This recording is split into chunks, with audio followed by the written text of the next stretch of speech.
Good morning dear student. स्वागत है आपका हमारे यूट्यूब चैनल पर। आज हमारा टॉपिक है एंजाइना।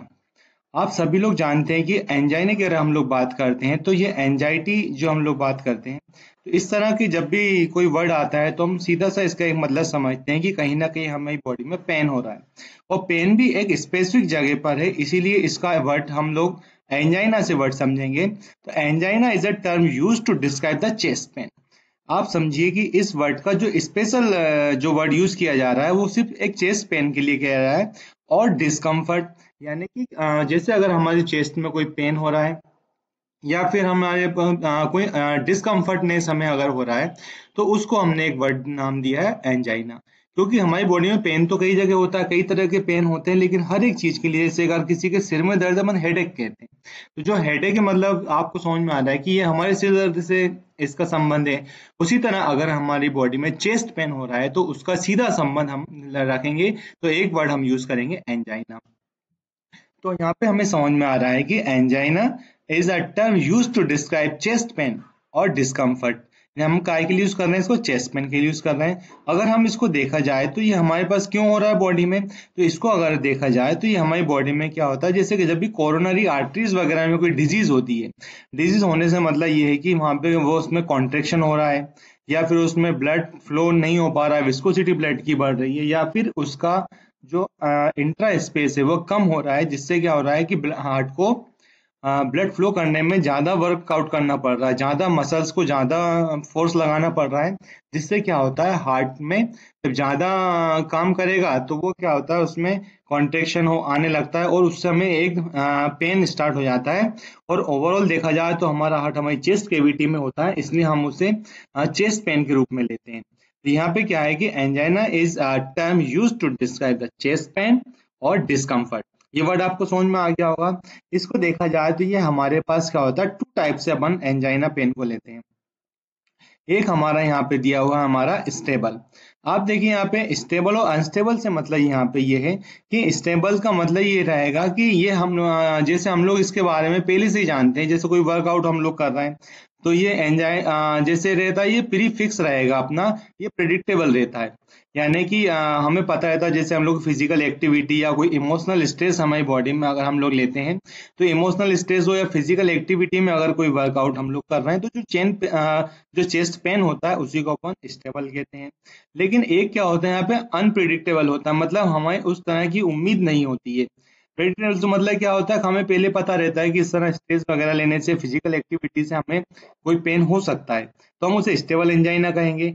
लेकिन जब वो प्री फिक्स नहीं है, मतलब हमें पता नहीं है, तो इस तरह की जब कंडीशन आती है तो हम लोग देखते हैं कि हमें क्या होता है कि हार्ट अटैक आने की संभावना रहती है। हार्ट अटैक आप समझ रहे हैं कि हार्ट क्या हो रहा है कि अपना प्रॉपर वर्क करना बंद कर देता है और प्रॉपर वर्क नहीं कर पा रहा है, तो उसमें ये हमारा क्या है, अनप्रेडिक्टेबल रहता है। तो इसे हम क्या बोलते हैं, अनस्टेबल कहते हैं। यानी कि एंजाइना हम लोग चेस्ट पेन या डिस्कम्फर्ट कहेंगे, और वो भी क्या होता है हमारा टू टाइप्स का दिया हुआ, एक हमारा स्टेबल है और दूसरा हमारा अनस्टेबल है। इनके सिम्टम्स की अगर हम लोग बात करते हैं तो सिम्टम्स आप देखिए इसमें, जैसा कि हम लोग वर्ड यूज कर रहे हैं, तो जो वर्ड हमारे पास यूज कर रहे हैं वो वर्ड क्या है हमारा, कि जो एंजाइना है वो क्या है, हमारा चेस्ट पेन है। तो यहाँ पे सबसे पहला ही सिम्टम्स आएगा कि आपके चेस्ट में पेन होगा। यानी कि आप यहाँ पे देखिए, यहाँ पे क्या है आपका, ये आपके चेस्ट में पेन होने लगता है, तो ये अपना जो आएगा चेस्ट पेन, ये सबसे बात करेंगे हम, सबसे मेन सिम्टम्स हमारा दिया है वो क्या है, हमारा चेस्ट पेन है। दूसरा अपन लोग बात कर रहे हैं, सिम्टम्स आता है हमारा पेन और डिस्कम्फर्ट इन आर्म। आप देखिए जब भी किसी को हार्ट अटैक की जब भी सिम्टम्स आते हैं, तो चेस्ट पेन तो होता है, तो चेस्ट पेन कई बार हमें गैस्ट्रिक प्रॉब्लम के कारण भी होने लगता है। लेकिन अगर हमारे चेस्ट में पेन है और हमारे आर्म्स में भी हमें क्या रहा है, डिस्कम्फर्टनेस हो रही है, यानी कि हमारे हाथों में भी दर्द है और दर्द हो रहा है, डिस्कम्फर्ट लग रहा है, या नेक में, बैक साइड में, हमारी गर्दन में भी पीछे, या फिर हमारे स्टमक में भी कभी कभी इसका पेन होने लगता है, तो ये सिम्टम्स हमारा एंजाइना का है। क्योंकि गैस्ट्रिक अगर पेन हमारे चेस्ट में होता है तो उसमें सिर्फ चेस्ट पेन होता है, उसका हमारे आर्म्स पे, नेक पे या बैक साइड पे या हमारे स्टमक में कहीं भी इसका कोई सिम्टम्स हमें नहीं दिखता है। तो यदि आपको क्या है, चेस्ट पेन है और चेस्ट पेन के साथ अदर पार्ट में भी हमें क्या हो रहा है, पेन हो रहा है, तो वो एंजाइटिक पेन हमारा होता है। नेक्स्ट इसका सिम्टम्स क्या है, शॉर्टनेस ऑफ ब्रीथ। यानी कि आपको यहाँ पे क्या हो जाएगा, सांस लेने में प्रॉब्लम आने लगती है। नेक्स्ट आपका है फैटिक कंडीशन, यानी आपको थकान आने लगती है। और आपका एक सिम्टम्स और भी यहाँ पे आ रहा है, डिजीनेस। डिजीनेस से आप मतलब समझते हो कि हमें क्या होता है, चक्कर आने लगते हैं, यानी कि हम लोग क्या हो जाता है, हमें हेडेक भी होने लगता है और एक डिस्कम्फर्टनेस तो होती है, उसी के साथ हमें क्या होता है, चक्कर वगैरह भी आने लगता है। तो आपको समझ में आया होगा कि अपन जब भी बात कर रहे हैं यहाँ पे, तो एंजाइना की अपन लोग बात करेंगे, तो एंजाइटिक पेन की हम लोग बात कर रहे हैं। तो यहाँ पे हमारा क्या है, एंजाइना हमारे चेस्ट पेन है और उसके सिम्टम्स आपको देख लिए। अब बात कर रहे हैं हम anti anginal drug. Anti anginal drug की अपन लोग बात करेंगे, तो एंटी एंजिनल ड्रग क्या होती है, हमारी ऐसी ड्रग जो कि हम लोग काय के लिए यूज करते हैं, जो कि हम एंजाइनिक पेन में हम लोग यूज करेंगे, उसी ड्रग को अपन क्या बोलते हैं, एंटी एंजिनल ड्रग कहते हैं। यानी कि drug which are use in treatment of angina are called the anti anginal drug. तो ये चीज आपको समझ में आई होगी। आप देखिए यहाँ पे अब ये एंटी एंजिनल ड्रग आर दूस दैट प्रिवेंट, हमें क्या कर रहा है, पे प्रिवेंट कर रहा है, कैसे कर रहा है, जो हमारा चेस्ट पेन हो रहा था उसी में अपने को क्या कर रहा है, जो भी अपने पास क्या होता है, ये जो हमारे बॉडी में हार्ट अटैक आता है उसको क्या होता है, टर्मिनेट करता है, यानी कि टर्मिनेशन ऑफ हार्ट अटैक हम कह सकते हैं। और जो कि अपने पास क्या होता है, हमारी बॉडी में जो भी चेस्ट पेन रहेगा उससे हमें प्रोटेक्ट करेगा। और हार्ट अटैक आने की जो हमारे पास एक कंडीशन अपन कहते हैं, संभावना जिसको हम कहते हैं, वो उसमें क्या करता है, हमें जाके हमारे क्या करेगा, उससे हमें बचाएगा, यानी कि प्रोटेक्ट करेगा, और उस जो कंडीशन बन रही है उसे टर्मिनेट कर रहा है, उसी को अपन क्या बोलते हैं, एंटी एंजिनल ड्रग कहते हैं। इस ड्रग का क्लासिफिकेशन, अब यहाँ से आपका एग्जाम पॉइंट ऑफ व्यू के हिसाब से आप देखिएगा, क्योंकि जब भी आपको एंटी एंजिनल ड्रग आती है एग्जाम में लिखने के लिए, तो आपको क्या करना है, यहाँ पे सबसे पहले एंजाइना समझाना है कि एंजाइटिक पेन होता क्या है, एंजाइटिक वर्ड जो हम यूज कर रहे हैं ये वर्ड क्या है, आप उसके बारे में बताएंगे, उसके सिम्टम्स बताएंगे, देन आप एंटी एंजिनल ड्रग के बारे में लिखना स्टार्ट करेंगे। तो यहाँ से आपका मेन स्टार्ट होता है। ड्रग का हम लोग क्लासिफिकेशन की बात करेंगे, तो जो हमारी ड्रग यहाँ पे हमारे पास क्लासिफिकेशन हमारे पास दिया हुआ है, ड्रग का क्लासिफिकेशन हमारा अलग अलग कैटेगरीज में दिया हुआ है, अलग अलग कंडीशन में दिया है, क्योंकि हमारे अलग अलग होते हैं, अलग अलग होते हैं, अलग अलग होते हैं, अलग अलग होते हैं। अब कौन सी ड्रग बॉडी में जाके क्या काम कर रही है, उसके बेस पे हमने ये टॉपिक तैयार किया है। और सभी स्टूडेंट के लिए एक ये इम्पोर्टेंट चीज है कि अभी जो ये नोट्स वगैरह हम लोग तैयार कर रहे हैं, जो वीडियो आपके लिए तैयार किया गया है, इसमें हमने आपको एग्जाम पॉइंट ऑफ व्यू से दिया है, इनकी मैकेनिज्म वगैरह भी हमने दिए, लेकिन वो शॉर्ट में दिए, मतलब आप एग्जाम में लिख सको। बाकी पर्टिकुलर हम जो भी यहाँ पे ग्रुप हमारे दिए गए हैं, जैसे क्लासिफिकेशन अलग अलग, जैसे बीटा ब्लॉकर्स है, कैल्शियम चैनल ब्लॉकर्स है, नाइट्रेट ग्रुप है, इन सभी ग्रुप के हम एक एक ड्रग लेकर उसका स्पेसिफिक मैकेनिज्म आपको विद डायग्राम आपको अलग मतलब इंडिविजुअली हम एक एक ड्रग को लेंगे, और एक ड्रग, एक ग्रुप की एक ड्रग हम लोग लेते हैं, तो उससे पूरा ग्रुप समझ में आता है कि इस ग्रुप की सभी ड्रग हमारी किस तरह से वर्क करेगी। तो आप आगे भी हमसे जुड़े रहिएगा। तो हम आपको बेसिक, अभी हम एग्जाम के हिसाब से बताना है, फिर आपको डीप में नॉलेज, आपको एग्जाम अगर क्रैक करना चाहते हैं तो उसके हिसाब से भी हम आपको डीप में मैकेनिज्म वगैरह समझाएंगे। तो आइए देखते हैं यहाँ पे हमारा क्लासिफिकेशन, काय का क्लासिफिकेशन है हमारा, एंटी एंजिनल ड्रग का है। सबसे पहले अपन देखते हैं यहाँ पे हमारा जो पहला ग्रुप आता है, वो ग्रुप है हमारा नाइट्रेट ग्रुप। नाइट्रेट ग्रुप को देखा जाए तो इसमें भी क्या होता है, टू टाइप्स की ड्रग होती है, कुछ हमारी शॉर्ट एक्टिंग होती है, कुछ हमारी लॉन्ग एक्टिंग होती है। शॉर्ट एक्टिंग ड्रग आप जानते हैं कि जो कुछ समय के लिए हमें रिलीफ देती है। लॉन्ग एक्टिंग का मतलब क्या होता है कि इनका टी हाफ, यानी कि इनका जो टी हाफ रहेगा वो ज्यादा रहेगा, और ये ड्रग हमें लंबे समय तक इफेक्ट बॉडी में देती है। ठीक है, जैसे कि अपने पास पहली ड्रग शॉर्ट एक्टिंग की अपन लोग बात कर रहे हैं, तो शॉर्ट एक्टिंग ड्रग में हमारी क्या आती है यहाँ पे, ग्लिसरल ट्राइनाइट्रेट, इसको अपन शॉर्ट में क्या कह सकते हैं, जीटीएन।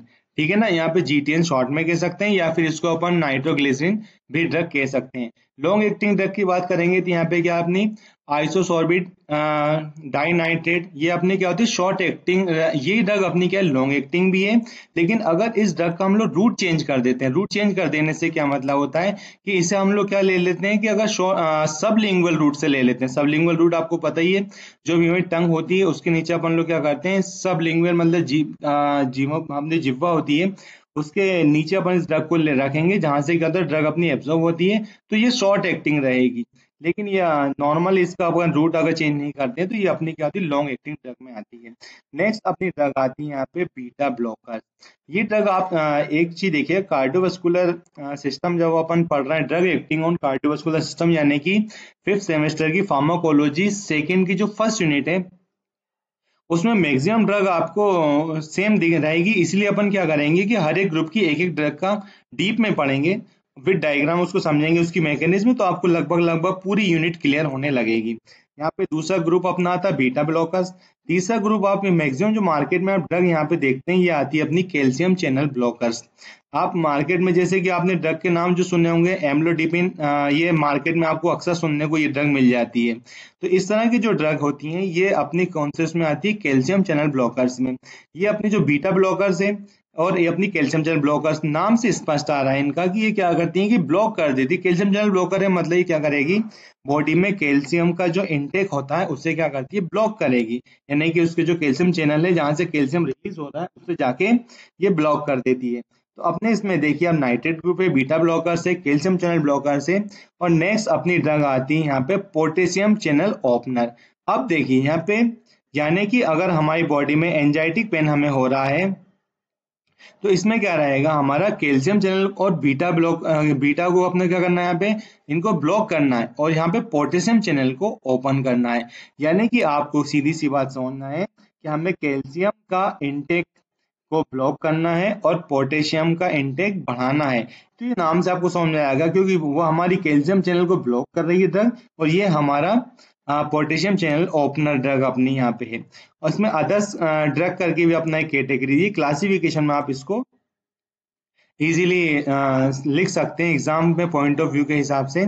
इसमें क्या रहेगा कि इसमें अपनी सारी ड्रग का जो अदर से मतलब रहेगा कि कुछ ड्रग ऐसी हमारी होती हैं जो कि स्पेसिफिक, जैसे बीटा ब्लॉकर से, कैल्शियम चैनल ब्लॉकर से, इसके अलावा कुछ ड्रग ऐसी हैं जो कि हमारी बॉडी में इस तरह के फंक्शन देती हैं, तो उनको हमने अदर ग्रुप में रखा है।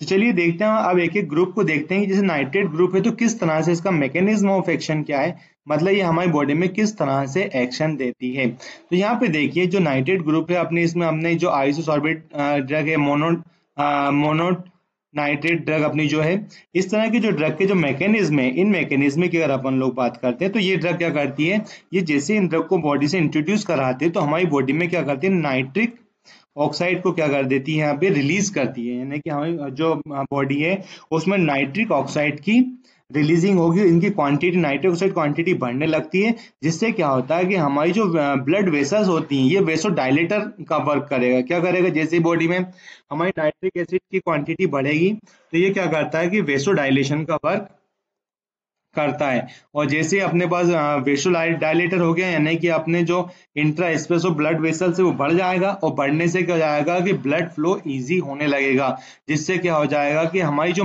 मायोकार्डियल ऑक्सीजन डिमांड है ये क्या होती है, कम हो जाती है। और जब मायोकार्डियल ऑक्सीजन डिमांड कम हो जाएगी तो कम होने से क्या होता है कि इनकी थकान कम हो जाएगी, मतलब जो इनको वर्क कम करना पड़ेगा, थकान कम हो जाती है, जिससे क्या होता है कि हमारी बॉडी का पेन कम हो जाता है, यानी कि चेस्ट पेन कम हो जाएगा। जब हार्ट को वर्क कम करना पड़ेगा, अभी क्या था, ब्लड वेसल्स का इंट्रा स्पेस कम था तो ब्लड, हार्ट को ज्यादा काम करना पड़ रहा था ब्लड फ्लो करने के लिए, लेकिन अब क्या हो गया, यहाँ पे स्पेस बढ़ गया, ब्लड इजी फ्लो होने लगा, तो अब हार्ट को कम काम करना पड़ेगा, जिससे क्या होता है, हमें पेन रिलीफ होता है। नेक्स्ट अपन बात करते हैं बीटा ब्लॉकर्स ड्रग की। तो बीटा ब्लॉकर्स ड्रग का जो मैकेनिज्म अगर देखा जाए तो हमारी बॉडी में क्या करता है, ये ब्लॉक करने का, आप नाम से स्पष्ट हो गया, ये क्या करता है कि बीटा वन, यानी कि B1, आपने बीटा वन करके जो रिसेप्टर होता है इसको क्या करेगा कि इसको ब्लॉक कर देगा। ब्लॉक करने से मतलब क्या होता है कि अब ये एक एज अ एंटागोनिस्ट वर्क करेगी, यानी कि जो ड्रग मॉलिक्यूल्स आएंगे वो बीटा ब्लॉकर्स पे जाके क्या हो जाते हैं, जाके वहां अपनी ड्रग जाके बाइंड हो जाती है, जिससे क्या होता है कि अदर कोई पार्टी का अदर जो पार्टिकल्स है जो कि क्या कर रहा है कि हमारी हार्ट रेट को बढ़ा रहे थे, अब जाके वो बाइंड नहीं हो पाएंगे, क्योंकि हमारी ड्रग ने बीटा वन को ब्लॉक कर दिया। और जब बीटा वन रिसेप्टर हमारा ब्लॉक हो जाता है, और इससे क्या होता है कि हमारी हार्ट रेट क्या हो जाती है, कम हो जाती है, रिड्यूस हो जाती है। जब हार्ट रेट कम हो जाएगी, यानी कि हार्ट बीट जब कम हो जाएगी, तो हार्ट बीट कम होने से क्या हो जाएगा कि हमारी जो बॉडी है उसमें क्या हो जाएगा, उसकी कॉन्ट्रेक्टिलिटी भी कम हो जाती है, यानी कि जो कॉन्ट्रेक्शन होता है वो कम हो जाएगा, जिससे क्या हो जाएगा, आपका मायोकार्डियल ऑक्सीजन डिमांड भी कम हो जाती है। और जब मायोकार्डियल ऑक्सीजन डिमांड कम होती है तो हार्ट को रिलैक्सेशन होता है और हम लोग हार्ट अटैक कंडीशन से बच सकते हैं। नेक्स्ट हमारी ड्रग आती है, इंपॉर्टेंट ड्रग है, मैक्सिमम ड्रग ये पूछी जाती है, आपके इंटरव्यू वगैरह में भी जाते हैं, कहीं इंटरव्यू देते हैं तो भी उसमें आपसे स्पेशल पूछा जाता है, कैल्शियम चैनल ब्लॉकर्स के बारे में आप बताइए। तो कैल्शियम चैनल ब्लॉकर ड्रग, मैंने आपको एक ड्रग का नाम भी बताया था, एम्लोडिपिन। ये मार्केट में सबसे ज्यादा चलने वाली ड्रग है। आप देखेंगे मार्केट में अगर कहीं जाके देखते हैं कि मार्केट में कोई ड्रग ले रहा है कंटिन्यूटी में, हाँ बीपी की ड्रग ले रहा है, तो बीपी की जो ड्रग है उस ड्रग का आप कंटेंट देखेंगे तो मैक्सिमम आपको ऐसा देखने को मिल जाता है जिसमें क्या एम्लोडिपिन कंटेंट होता है। अब इसका क्या होता है हमारी बॉडी में, जैसे कि आपने देखा होगा, मैंने पिछली वीडियो में बताया था कि हमारा जो बॉडी में कैल्शियम होता है, कैल्शियम जब हम लोग बॉडी में ज्यादा इंटेक करते हैं तो क्या होता है कि किसी भी मसल्स का कॉन्ट्रेक्शन या उसकी स्ट्रोंगनेस बढ़ती है। तो जैसे अगर हमारे हार्ट की, जितना ज्यादा हमारा हार्ट स्ट्रोंग होगा उसका पर स्ट्रोक वॉल्यूम बढ़ जाता है, यानी कि कैल्शियम जितना अगर ज्यादा रहेगा तो पर स्ट्रोक वॉल्यूम बढ़ेगा, और जब पर स्ट्रोक वॉल्यूम बढ़ जाएगा तो पर मिनट के हिसाब से जो ब्लड कार्डियक आउटपुट है वो भी बढ़ जाएगा।